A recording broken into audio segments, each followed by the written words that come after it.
आणि आता सगळ्या मुंबईकरांसाठी महत्त्वाची बातमी। लवकरच मुंबई समुद्रावर एअरपोर्ट बांधला जाण्याची शक्यता आहे। सरकार आता नवी मुंबई ऐवजी समुद्रावर एअरपोर्ट बांधण्याचा विचार करत आहे। अरबी समुद्रावर हा एअरपोर्ट बांधण्याचा विचार आहे। बघूया।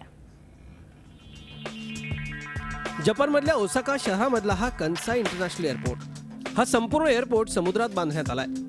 त्यासाठी आधी समुद्रात मोठमोठे दगड टाकून भराव करण्यात आला आणि मग जमीन तयार करून एअरपोर्ट बांधण्यात आलाय।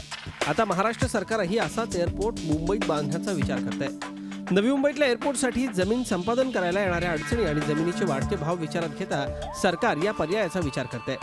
त्यासाठी पनवेल खाडी आणि मड आयलंडचा विचार केला जातोय।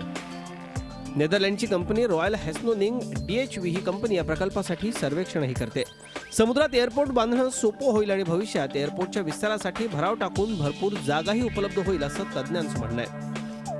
उसके कई एडवांटेजेस होते हैं क्योंकि आपके पास एरिया अवेलेबल होता है और इसका शायद जो कॉस्ट ऑफ कंस्ट्रक्शन होगा शायद वो कम हो सकता है, क्योंकि जब नवी मुंबई में आप कॉम्पेंसेशन देंगे और वो जो मार्श लैंड को आप सॉलिड बनाएंगे जैसे कि एयरपोर्ट हवाई जहाज के वजन को ले सके, तो उसका काफी ज्यादा कॉस्ट है। नवी मुंबई एअरपोर्टचा प्रस्ताव 1998 मध्ये मंजूर करण्यात आला। त्यासाठी 4800 कोटी इतकी प्रकल्पाची किंमत होती, पण जमीन संपादनासाठी लागलेला वेळ आणि जमिनीच्या वाढलेल्या किमतींमुळे या प्रकल्पानं आता 14,500 कोटींचा आकडा पार केलाय।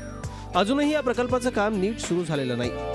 मड आयलंडच्या समुद्रात भराव टाकून 1.5 मीटर उंचावरती एअरपोर्ट तयार करण्यात आला तर हा प्रकल्प 3000 कोटींमध्ये पूर्ण होईल असा अंदाज आहे। समुद्रामध्ये 8 मीटर उंचीवर एअरपोर्ट बांधायचा झाला तर हाच खर्च 6000 कोटींवर जाणार आहे। महत्त्वाचं म्हणजे जमीन संपादन आणि लोकांच्या पुनर्वसनाचा प्रश्नच राहणार नाही। पण आता या नव्या प्रकल्पाला मंजुरी मिळवण्यासाठी आणखी 4 वर्ष लागण्याची शक्यता आहे। टका जमीन खरीदने में खर्चा नहीं हुआ जितना वो 10% में खर्चा हो रहा है। ये भी सोच रहे कि हम दरिया में बनाएंगे। जगभरामधल्या अनेक देशांमध्ये समुद्रात एअरपोर्ट बांधण्यात आलेत। जपान बरोबरच हाँगकाँगचा नवा एअरपोर्टही समुद्रात बांधण्यात आलाय। सिओल आणि चीनमधला मकाऊ एअरपोर्ट देखील समुद्रातच उभे राहिलेत। आता कदाचित त्यात मुंबईचीही भर पडण्याची शक्यता आहे। Amol Dethe, Zee media, Mumbai. Zee 24 तास, एक पाऊल पुढे।